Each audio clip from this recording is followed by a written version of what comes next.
হারুন, কি রে, তুই কি মনে করে আমার কাছে আসলি? বাঘ মামা একটা বিষয় নিয়ে আপনার কাছে আসলাম। বল, কি বিষয়ে আসলি আমার কাছে?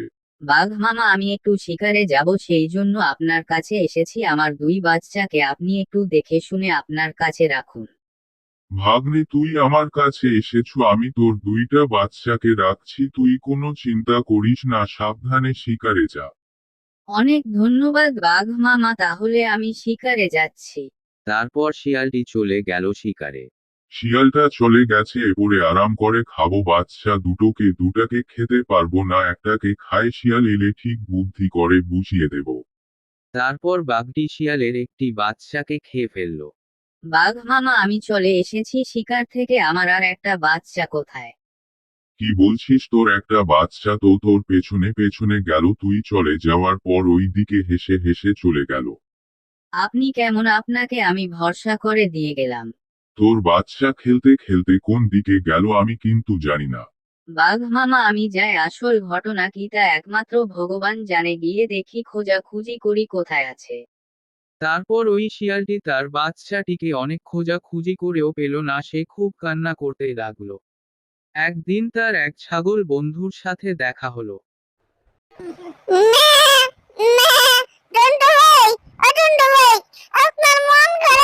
আর বলো না ভাইয়া, বাঘের কাছে বাচ্চাকে রেখে গিয়েছিলাম শিকারে, তারপরে সে আর পাচ্ছি না, বাঘ বলে আমি জানি না। আমি তো দেখেছি বাঘটা একটা শিয়ালের বাচ্চাকে খেয়ে ফেললো। এটা তো জানতাম না তোমার বাচ্চা। ওই পাজি বাঘটাই তো তোমার বাচ্চাকে খেয়েছে। ছাগল ভাই, আপনি আমাকে একটা বুদ্ধি বলেন। ম্যাঁ, ম্যাঁ। আমার আমার নাম ছাগল। আমার বুদ্ধি দেখে সকলে হয়ে যায় পাগল। তাকে একটা উঁদুরের ওষুধ মিশিয়ে খরগোশের মধ্যে মিশিয়ে খাওয়াইয়ে দিবে।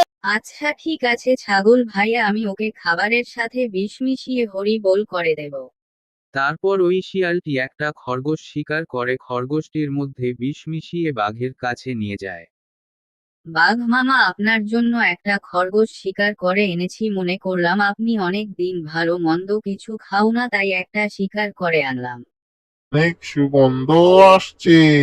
হালুম, ভাগ্নে দে, আমি খেয়ে ফেলি। তারপর বাঘটা ওই খরগোশই খেয়ে ফেলল। ভাগ্নে, এটা তুই কি খাওয়ালি? হালুম, হালুম, তুই এটা কি খাওয়ালি রে ভাগ্নে? বজ্র ঠেলা, তুই আমার বাচ্চাকে খেয়েছিস না, মর তুই, এইবারে মরবি তুই।